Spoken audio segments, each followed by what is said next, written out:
안녕하세요, 구기모입니다. 이번 시간에는 사진 및 동영상 관리에 대해서 말씀을 드리도록 하겠습니다.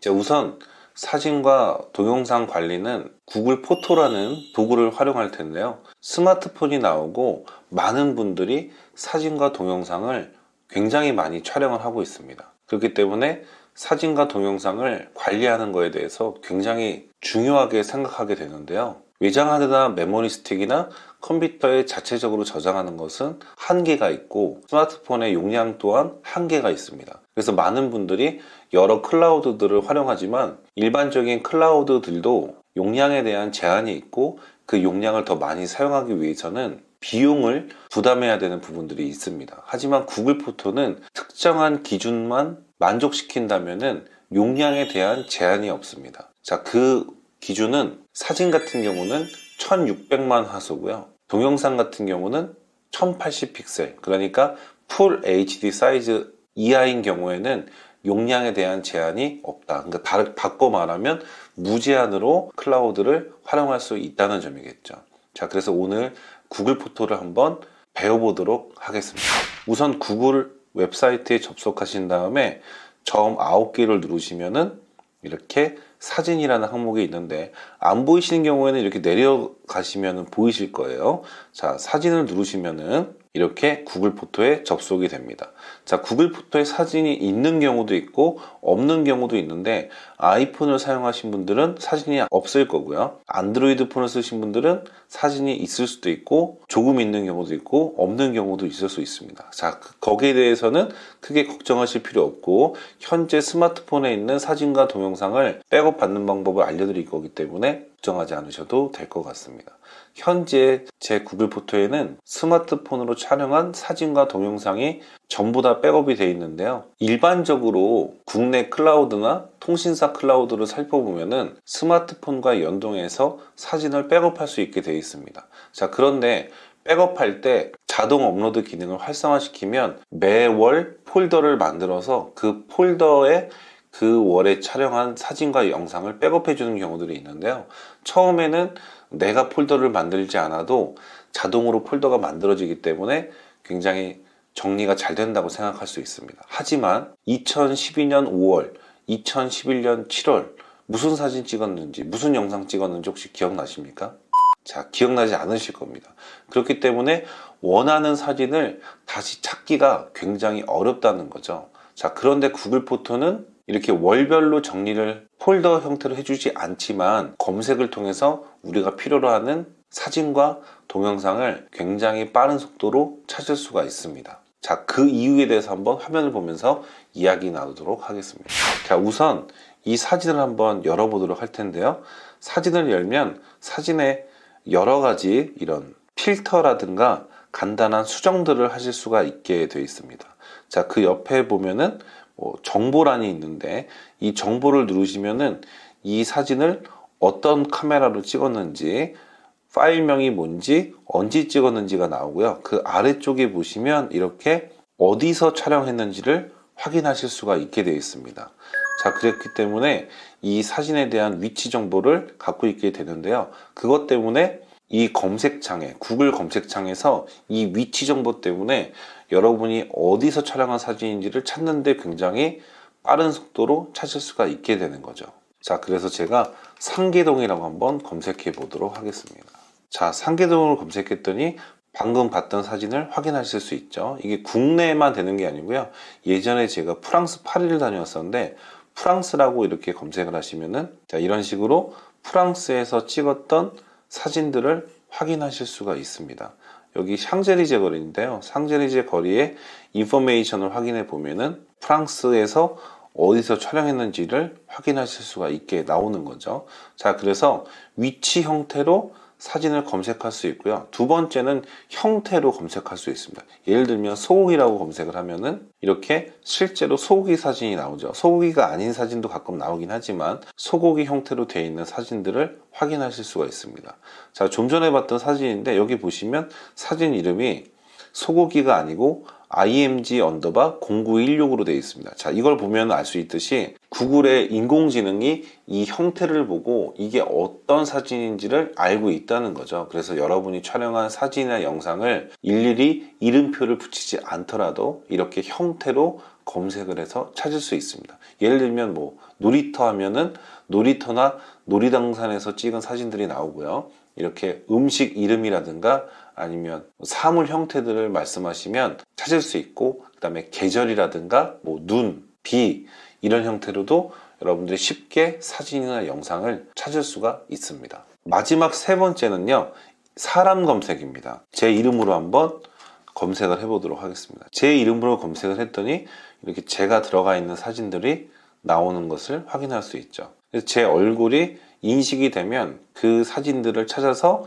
이렇게 한눈에 보여준다고 보시면 되겠습니다. 사물과 위치 정보는 사진 속에 있는 데이터를 갖고 구글의 인공지능이 찾아줬다면, 사람의 얼굴은 구글 포토가 알고 있지 않기 때문에 여기서 사람의 얼굴에 저희가 라벨링, 그러니까 이름표를 붙여주시면 그 이후부터는 그 사람의 이름으로 그 사람이 나온 사진을 검색할 수 있다는 겁니다. 자, 그래서 이렇게 사진 검색으로 들어가시면 여기 사람 얼굴들이 쭉 나오는데요. 이렇게 나오는 얼굴 중에 하나를 선택하시면 됩니다. 초상권 때문에 사진을 좀 보여드리기가 어렵지만 이렇게 사진을 선택해서 그 사람의 이름을 입력하시면 그 이후부터 라벨링이 되기 때문에 그 사람을 금방 찾을 수가 있게 되어 있는데, 아이 같은 경우는 어른들보다는 좀 빨리 성장하죠. 그래서 얼굴 모습이 자주 바뀝니다.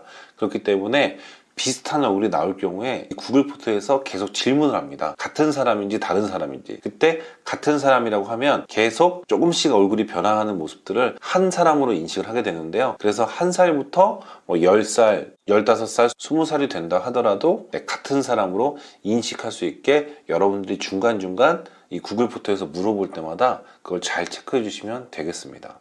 자, 그러면은 스마트폰에서 어떻게 여러분이 촬영한 사진과 동영상을 백업하는지를 한번 알아보도록 하겠습니다. 자, 우선은 화면에 보이는 것처럼 구글 포토라는 앱을 설치해 주셔야 되는데요. 아이폰 같은 경우는 구글 포토 앱을 앱스토어에서 찾아서 설치하셔야 되고요. 안드로이드 같은 경우는 이 포토 앱이 거의 대부분 설치가 되어 있습니다. 자, 그래서 어플리케이션이 있는 앱스나 그 메뉴창에 들어가신 다음에 첫 번째 페이지에 구글 뭐 드라이브라든가 구글 검색이 있는 아이콘들이 모여있는 그 폴더에 보시면 구글 포토라고 되어 있는 경우도 있지만 사진이라고 되어 있는 경우가 있고, 아이콘은 화면에 보이는 것처럼 이렇게 바람기비 모양으로 되어 있는 경우들이 있습니다. 자, 그래서 이 앱을 설치하신 다음에 실행하시면 되겠습니다. 자, 그 다음에 앱을 실행하면 이렇게 나오는데요. 앱을 실행하신 다음에 좌측 상단에 석삼자를 누르시고 그 다음에 설정을 누르시면 되겠습니다. 자, 그러면 백업 및 동기화라고 나오는데요. 백업 및 동기화를 눌러서 백업 및 동기화가 활성화되어 있는지 확인하시면 되고요. 그 다음에 설정할 것은 업로드 크기입니다. 자, 업로드 크기가 아이폰 같은 경우는 고품질이고요. 안드로이드 같은 경우는 고화질로 체크가 되어 있어야 됩니다. 그래야 무제한 무료 저장 용량이라고 사용을 하실 수가 있게 되는 거죠. 자, 그 다음에 아래쪽에 보시면 백업 시점이라고 되어 있는데, 저는 아이폰인데 안드로이드는 조금 다른 형태로 되어 있을 수 있습니다. 하지만 모바일 데이터를 사용하여 사진 백업과 동영상 백업은 비활성화 시키셔야 돼요. 자, 이거를 활성화 시키시면은 데이터를 사용해서 사진과 영상을 백업하기 때문에 무제한 요금제를 사용하지 않는 분들은 당일 바로 데이터를 다 써버릴 수가 있습니다. 그렇기 때문에 이거를 비활성화, 그러니까 끄셔야 된다는 거죠. 자, 꺼놓으시면은 백업을 언제 하냐, 동기화를 언제 하냐, 바로 와이파이가 연결될 때마다 하게 됩니다. 그렇기 때문에 백업에 대한 부분은 모바일 데이터를 사용하지 않는 형태로 비활성화 시키시면 되겠습니다. 자, 아이폰은 여기서 끝이고요. 자, 안드로이드 같은 경우는 기기 폴더 백업이라는 항목이 더 있는데요. 기기 폴더 백업에 들어가시면은